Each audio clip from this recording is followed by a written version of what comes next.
The part 4 of our report is the Section 206 or the other minimum loads. Section 206.1 General.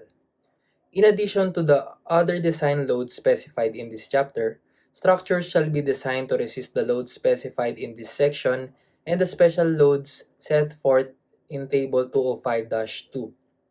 This table was discussed by Raul Montealto in the topic Live Loads. Section 206.2 or the other loads. Buildings and other structures and portions thereof shall be designed to resist all loads due to applicable fluid pressure F, lateral soil pressures H, ponding loads P, and self-straining forces T. Section 206.3 or the impact loads. The live loads specified in sections 205.3 or the floor live loads shall be assumed to include allowance for ordinary impact conditions. Provisions shall be made in the structural design for uses and loads that involve unusual vibration and impact forces. Section 206.3.1 or the elevators. All elevator loads shall be increased by 100% for impact. Section 206.3.2 or the machinery. For the purpose of design, the weight of machinery and moving loads shall be increased as follows to allow for impact. Elevator machinery by 100%, light machinery, shaft or motor driven by 20%, reciprocating machinery or power driven units by 50%, hangars for floors and balconies by 33%. All percentages shall be increased where specified by the manufacturer. Section 206.4 or the anchorage of concrete and masonry. Such anchorage shall be capable of resisting the load combinations of Section 203.3 or Section 203.4 that was discussed in the combination of loads, using the greater of the wind or earthquake loads required by this chapter or a minimum horizontal force of 4 kN per meter of wall substituted for E. Section 206.5 or the interior wall loads. Interior walls, permanent partitions, and temporary partitions that exceed 1.8 meter in height shall be designed to resist all loads to which they are subjected but not less than a load L of 0.25 kilopascal applied perpendicular to the walls. The 0.25 kilopascal load need not to be applied simultaneously with wind or seismic loads. The deflection of such walls under a load of 0.25 kilopascal shall not exceed 1 of 240 of the span for walls with brittle finishes and 1 out of 120 of the span for walls with flexible finishes. Exception: flexible, folding, or portable partitions are not required to meet the load and deflection criteria but must be anchored to the supporting structure to meet the provisions of this code. Section 206.6 Retaining walls. Retaining walls shall be designed to resist loads due to the lateral pressure of retained material in accordance with accepted engineering practice.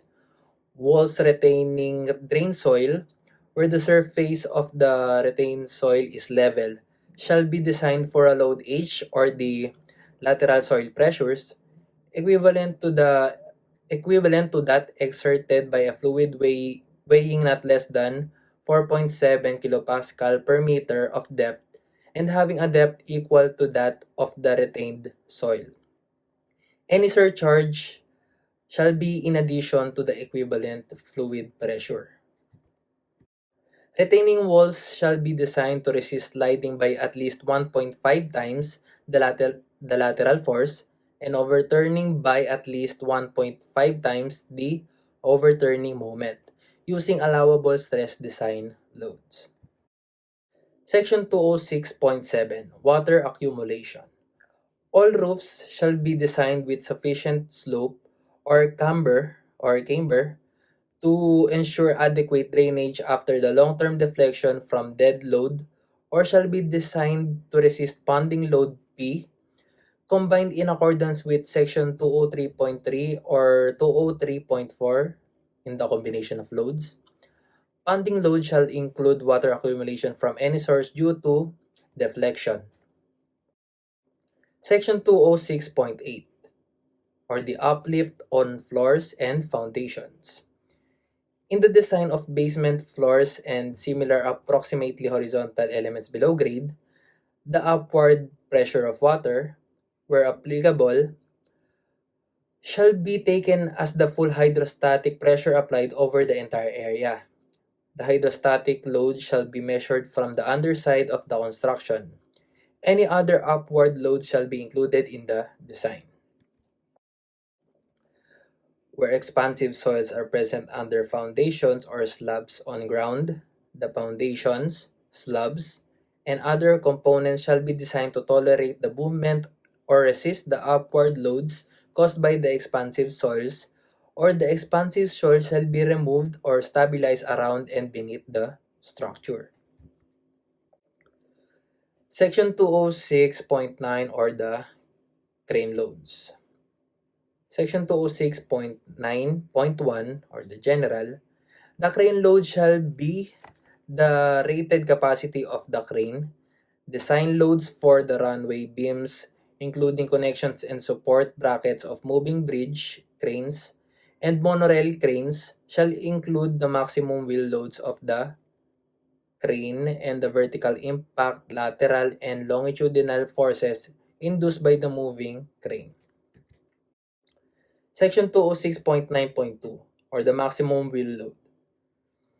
The maximum wheel loads shall be the wheel loads produced by the weight of the bridge, as applicable, plus the sum of the rated capacity and the weight of the trolley with the trolley positioned in its runway where the resulting load effect is maximum.